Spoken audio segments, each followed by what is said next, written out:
Hello everyone, welcome back to my YouTube channel. আজি মই আৰু মোৰ ভন্টি গলো পাৰ্লাৰলৈ বুলি যেহেতু কাইলে সৰস্বতী পূজা হেকাৰণে আমি পাৰ্লাৰলৈ গলো আৰু তাৰ পিছত গলো আমি মহামৃত্যুঞ্জয় মন্দিৰ যেহেতু আমাৰ ঘৰৰ ওচৰতে হয় প্ৰায় গৈয়ে থকা হয় মন্দিৰ ভাগলৈ আৰু ভিডিওটো শেষলৈকে আপোনালোকে চাই যাব।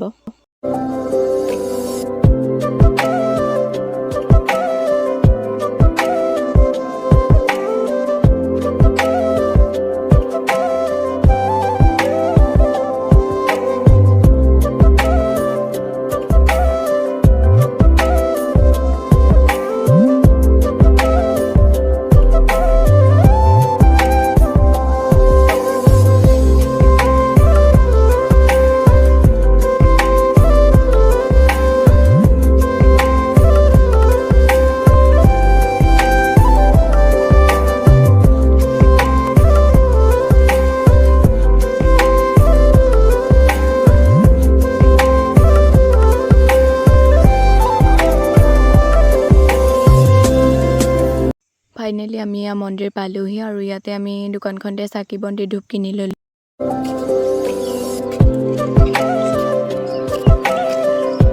আৰু এই মন্দিৰলৈ আহোঁতেই দেখিলো নহয় ইমান ধুনীয়া মৰম লগা হাতী পোৱালি এটা চাওকচোন কেনেকৈ আশীৰ্বাদ কৰিবলৈ আহিছিলে তথাপি কিন্তু মোৰ অলপ ভয় লাগিলে দেই। সব বুঝি পায়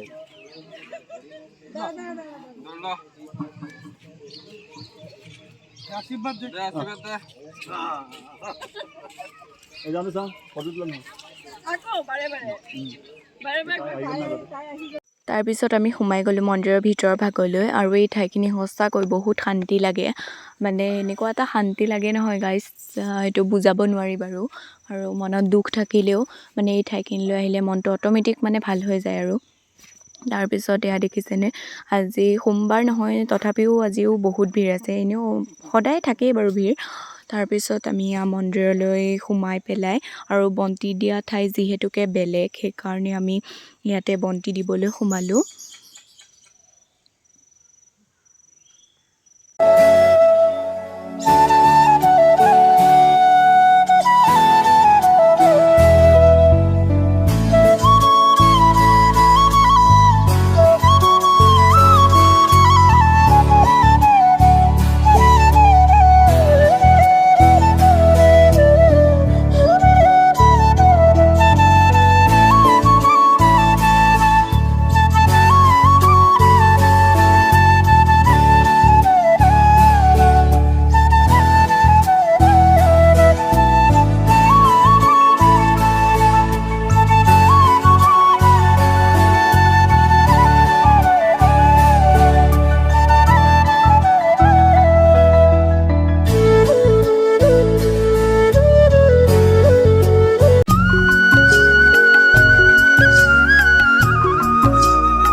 তাৰ পিছত আমি খালো মন্দিৰৰ প্ৰসাদ আৰু বাটত আহি থাকোঁতে এইটো মৰম লগা কুকুৰ পোৱালি এটা দেখিলোঁ বান্ধি থৈছিলে, হ'লেও বহুত মৰম লগা আছিলে। তাৰপিছত আমি যিহেতুকে ঘৰত ভাত পানী খাই যোৱা নাছিলোঁ, সেইকাৰণে খালোঁ আমি পৰাঠা। ইউটিউব জগতখনত মই একেবাৰে নতুন আৰু বৰ বিশেষ মই একো নাজানো বাৰু। যদি ভিডিঅ'টো কিবা ভুল হ'ল ক্ষমা কৰি দিব, আৰু যদি ভিডিঅ'টো চাই ভাল পালে লাইক কমেণ্ট শ্বেয়াৰ আৰু ছাবস্ক্ৰাইব কৰি দিব। বাই।